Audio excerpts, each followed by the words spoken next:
Have you ever felt like your energy is fading faster than it used to? Like you're dragging yourself through the day, even after a good night's sleep? Maybe it's harder to get motivated in the morning, or you find yourself wondering, is this just what aging feels like? If that sounds familiar, you're not alone. I've been there too. There was a time, not long ago, when I felt like my best years were behind me. I was tired more often than not. Little things started to feel like big chores, and I caught myself avoiding plans just because I didn't feel up to it. But one day I decided to try something different. I told myself, what if I changed just a few small things? Nothing extreme, just a few simple habits to feel a little better every day. That small decision turned out to be life-changing. In this video, I want to share 5 healthy habits that truly changed my life. Not overnight, not dramatically, but consistently over time. And the best part? They're simple. You don't need fancy equipment or a personal trainer. You don't need to give up everything you enjoy. These habits are about working with your body and your lifestyle, not against them. So let's start with the first habit that made the biggest difference for me, and it's one that's easy to overlook. Waking up with purpose. Now, I'm not talking about some big dramatic mission. I'm talking about having a small, clear intention each morning. For a long time, I used to wake up and just drift. I'd sit with my coffee, turn on the news, maybe scroll through my phone, and the next thing I knew, it was mid-morning and I hadn't really done anything yet. My energy would stay low because my mind didn't have direction. Then one day, I started asking myself a simple question each morning. What's one thing I want to feel proud of today? That question shifted everything. Sometimes the answer was, take a short walk, or call an old friend. Other times it was, finish a book I started, or even just make a proper breakfast. Setting that little goal gave me a reason to move. It gave my day structure and focus, and even the smallest accomplishment felt like a win. That sense of purpose, no matter how small, builds momentum. It gives the day meaning. And here's the beautiful part. That habit feeds your energy. When your brain knows what it's aiming for, your body follows. You start the day on your terms instead of letting the day push you around. That leads me right into the second habit, which might sound too simple to matter, but trust me, it's powerful. Drinking water before anything else. I know. You've probably heard that 100 times, but for years I ignored it. I'd reach straight for coffee in the morning and tell myself, that counts as water, right? Well, not quite. Once I started the habit of drinking a full glass of water, just one glass. First thing in the morning, something clicked. My digestion improved. My headaches became less frequent. I didn't feel as sluggish or stiff getting out of bed. Our bodies lose water overnight just through breathing. We wake up dehydrated whether we feel thirsty or not. And especially after 60, staying hydrated isn't just about avoiding dry skin or fatigue, it helps with focus, joint health, even mood. So I started a little morning ritual. Before my coffee, before checking the phone, I'd fill a glass of water, squeeze in a little lemon for flavor, and sip it slowly while looking out the window. No rush, just letting my body wake up gently. That tiny change helped me start my day with more clarity and a lot more comfort. It also had a surprising side effect. I started paying more attention to how I felt, which brings me to the third habit, one that took the longest to figure out, but ended up being the most rewarding, learning to move every day, but gently. There was a time when I believed that exercise had to be hard to count. I thought if I wasn't breaking a sweat or pushing myself to exhaustion, it didn't matter. But that mindset actually kept me from moving. I'd put it off thinking, I'll exercise when I have more energy.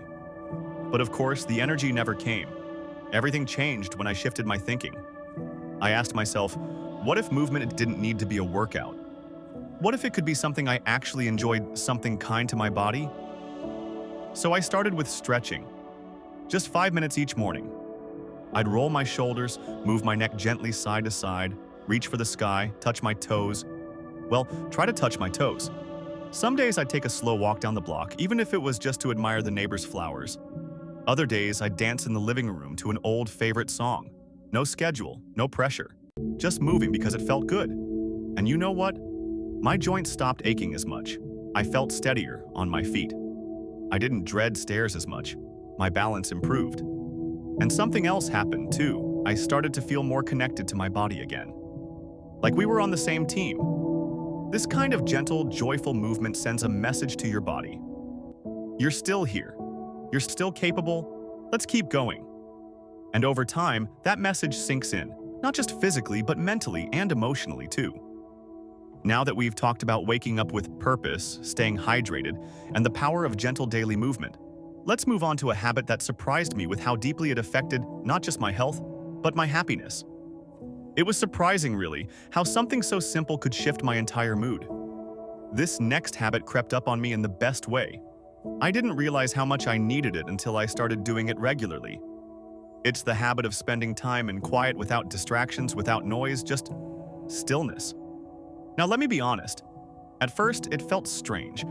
I wasn't used to silence. Like most people, I filled my day with noise. The TV stayed on in the background. I'd flip through my phone even when I wasn't really looking for anything. Even when I sat outside, I'd find myself fiddling with something or planning the next chore in my head. Silence felt uncomfortable, but I noticed something was off. I was going through my days on autopilot, always a little restless, always a little distracted. So, one afternoon I turned everything off just for 10 minutes. No TV, no radio, no phone. I sat outside on the porch with a cup of tea and I just listened. Birds chirping, a breeze rustling the leaves, my own breath. At first I felt antsy, like I should be doing something. But then a strange calm started to settle in. A kind of peace I didn't know I'd been missing. The 10 minutes turned into a daily habit. Sometimes it's early in the morning before the world wakes up. Other times it's in the evening, watching the sky change color. But it's always quiet, and it's mine. You don't need to call it meditation. You don't need to sit cross-legged or try to empty your mind. Just sitting in stillness without trying to fix anything or think about everything gives your brain a much-needed rest. And let me tell you, after 60, your mind deserves a little breathing room. We carry so many thoughts, memories, and worries, but quiet time lets some of that settle. It helps you reconnect with yourself. And that simple connection, just being present, has a powerful effect on your overall well-being. I found that my stress levels dropped. I wasn't as quick to feel overwhelmed. I slept better. I even smiled more because I wasn't rushing through the day with a head full of clutter. Just 10 or 15 minutes of quiet each day gave me a kind of clarity I didn't know I was missing. And it didn't just affect me, it made me more present with other people too. I started listening more. I felt more patient, more open. And that led me to the fifth habit I want to share with you, which may just be the most important one of all: nourishing connection.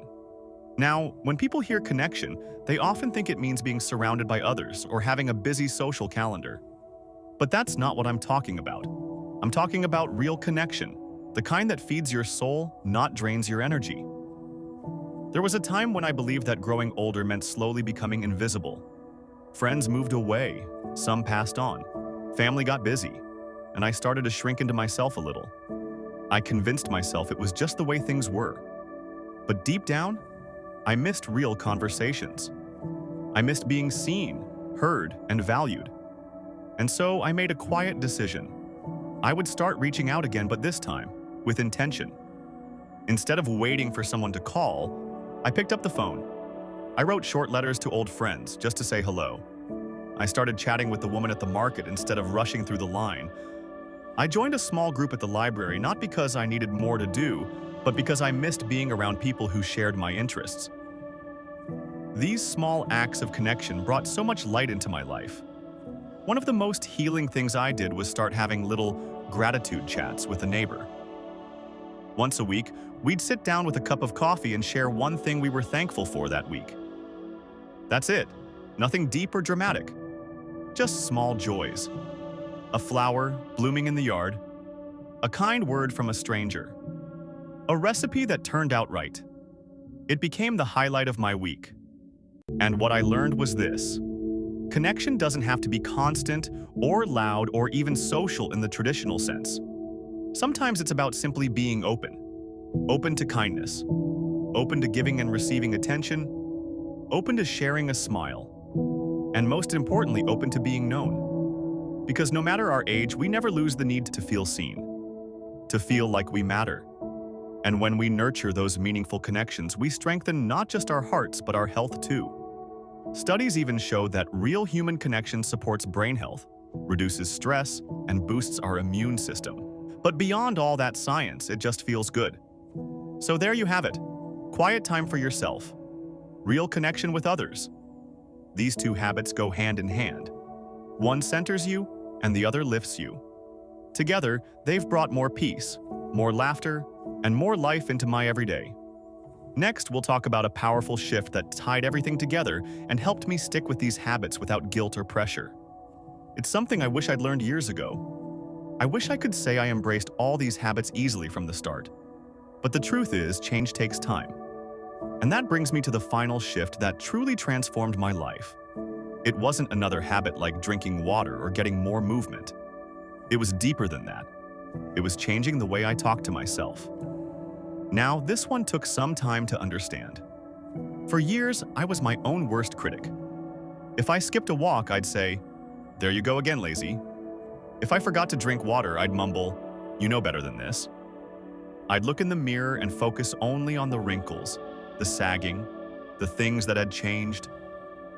Not once did I stop to appreciate everything my body had carried me through. Not once did I offer myself the kind of kindness I gave so freely to others. One day, after a particularly rough morning, I sat down with a cup of tea and really listened to the way I'd been talking to myself. It was harsh, critical, exhausting, and I thought, would I ever speak to someone I love this way? Of course not. So I made a promise to myself. I would become a little more gentle, a little more patient. I would cheer for myself the way I'd cheer for a friend. And that small mindset shift made all the other habits easier to stick with. If I skipped a day, it wasn't failure, it was life. If I felt tired, I didn't scold myself. I listened, and I rested. Slowly, my inner voice became more like a helpful companion than a harsh judge. It turns out, encouragement works better than shame.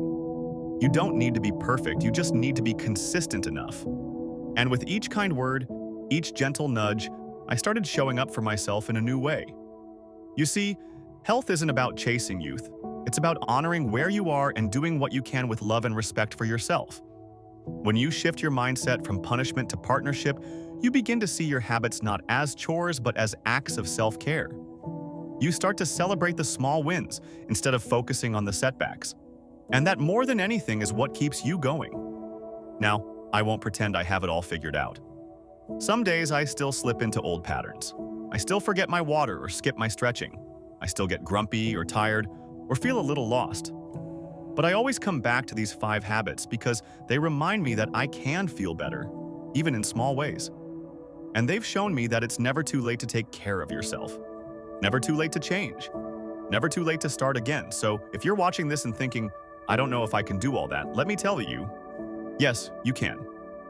Start with one habit. 1 glass of water in the morning. 1 small walk.